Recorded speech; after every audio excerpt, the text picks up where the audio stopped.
Rain's Hand, Book 4 of 2920, The Last Year of the First Era, Barkarlovac, Townway. 3. Rain's Hand, 2920, Cold Harbor, Oblivion. Sothasil proceeded as quickly as he could through the blackened halls of the palace, half submerged in brackish water. All around him, nasty, gelatinous creatures scurried into the reeds. Bursts of white fire lit up the upper arches of the hall before disappearing, and smells assaulted him. Rancid death one moment, sweet flowered perfume the next. Several times he had visited the Daedra princes in their oblivion, but every time something different awaited him. He knew his purpose and refused to be distracted. 8 of the more prominent Daedra princes were awaiting him in the half-melted domed room. Azura, Prince of Dusk and Dawn. Boethia, Prince of Plots. Hermamora, Daedra of Knowledge. Her sign, the Hunter. Malakath, God of Curses. Mehrunez Dagon, Prince of Disaster. Maligbal, Prince of Rage. Sheogorath, the Mad One. Above them, the sky cast tormented shadows upon the meeting.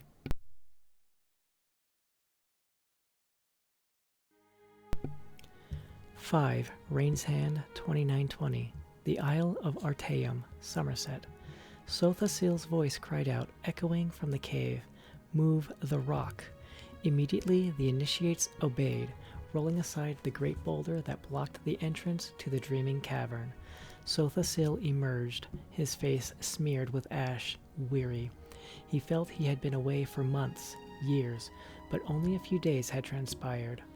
Lilatha took his arm to help him walk, but he refused her help with a kind smile and a shake of his head. "Were you successful?" she asked. "The Daedra princes I spoke with have agreed to our terms," he said flatly. "Disasters such as befell Gliverdale should be averted. Only through certain intermediaries, such as witches or sorcerers, will they answer the call of man and Mer." "And what did you promise them in return?" asked the Nord boy, Welleg. "The deals we make with Daedra," said Sothasil, continuing on to Iaxis's palace to meet with the master of the Sijik order, "should not be discussed with the innocent."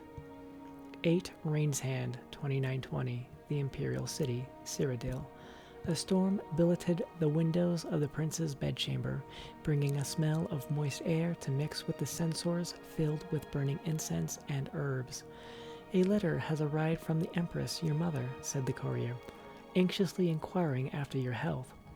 "What frightened parents I have," laughed Prince Juilek from his bed. "It is only natural for a mother to worry," said Savarien Shorak, the potentate's son. "There is everything unnatural about my family, Akavir. My exiled mother fears that my father will imagine me of being a traitor, covetous of the crown, and is having me poisoned." The prince sank back into his pillow, annoyed. "The emperor has insisted on me having a taster for all my meals as he does." "There are many plots," agreed the Akavir.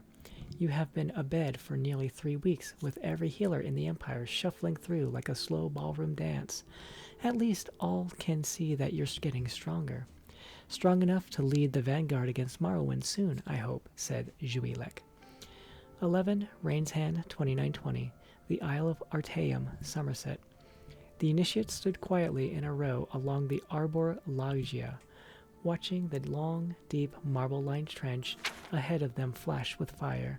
The air above it vibrated with the waves of heat, though each student kept his or her face sturdy and emotionless, as a true Sijik should. Their terror was nearly as palpable as the heat.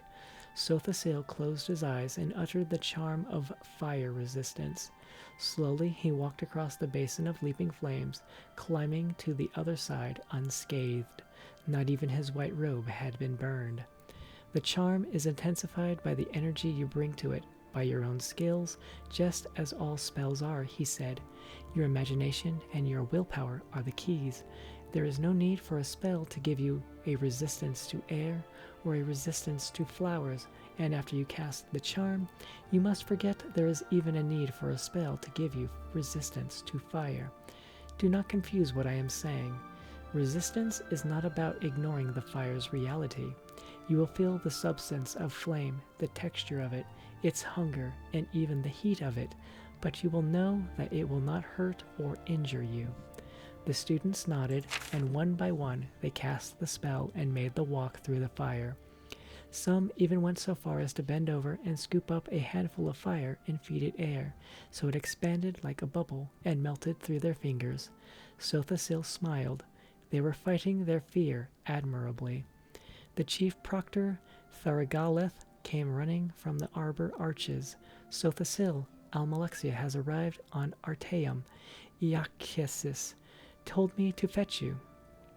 Sothasil turned to Thargaliath for only a moment, but he knew instantly from the screams what had transpired.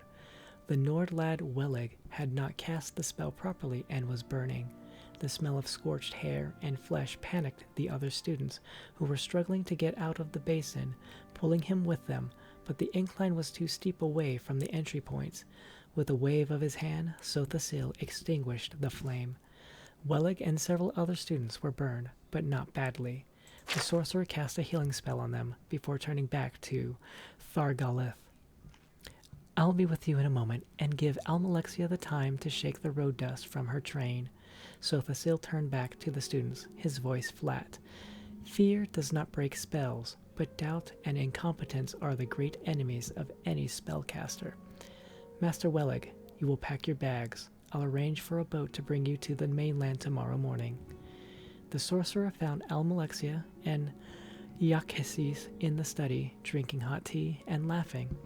She was more beautiful than he had remembered, though he had never before seen her so disheveled, wrapped in a blanket, dangling her damp, long black tresses before the fire to dry. At Sothasil's approach, she leapt to her feet and embraced him. Did you swim all the way from Morrowind? He smiled. It's pouring rain from Skywatch down to the coast, she explained, returning his smile. Only a half a league away, and it never rains here, said Iacchesis proudly. Of course, I sometimes miss the excitement of Somerset, and sometimes even the mainland itself. Still, I'm always very impressed by anyone out there who gets anything accomplished. It is a world of distractions. Speaking of distractions, what's all this I hear about a war? You mean the one that's been bloodying the continent for the last 80 years, Master? Asked Sothasil, amused. I suppose that's the one I mean, said Iacchesis, with a shrug of his shoulders. How is that war going? We will lose it, unless I can convince Sothasil to leave Artaeum, said Almalexia, losing her smile. She had meant to wait and talk to her friend in private, but the old Altmer gave her courage to press on. I have had visions. I know it to be true. Sothasil was silent for a moment, and then looked at Iacchesis. I must return to Morrowind. Knowing you, if you must do something, you will, sighed the old master. The Sajik's way is not to be distracted. Wars are fought, empires rise and fall. You must go, and so must we. What do you mean, Iacchesis? You're leaving the island? No, the island will be leaving the sea, said Iacchesis, his voice taking on a dreamy quality. In a few years, the mists will move our Artaeum, and we will be gone. We are counselors by nature, and there are too many counselors in Tamriel as it is. No, we will go, and return when the land needs us again, perhaps in another age.